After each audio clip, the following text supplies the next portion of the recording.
জীবনে খারাপ সময় কেন আসে? শ্রীকৃষ্ণের কাছে এক ব্যক্তি মৃত্যুর পরে যান। সেখানে গিয়ে সরাসরি শ্রীকৃষ্ণকে দোষী করে তিনি বলেন, যখন পৃথিবীতে বৃষ্টির প্রয়োজন নেই তখন আপনি পৃথিবীতে বন্যা দিয়ে দেন এবং যখন তখন ঝড় ও প্রয়োজনে অতিরিক্ত রোদ দিয়ে দেন।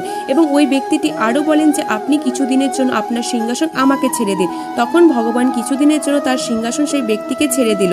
তখন সে ব্যক্তি পৃথিবীতে প্রয়োজন মতোই জল, আলো, বাতাস দিতে থাকে। কিছুদিন পর পৃথিবীর চারিদিকে সবুজ ফসল দেখে সে খুব খুশি হয়।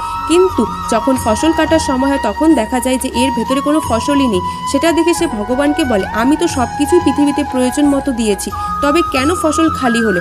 তখন শ্রীকৃষ্ণ বলে, তুমি ফসলকে প্রকৃতির বিরুদ্ধে লড়াই করার সুযোগ কোথায় দিলে? তারা তীব্র ঝড়ে টিকে থাকতে পারে কিনা তা তো তুমি পরখ করে দেখলেই না।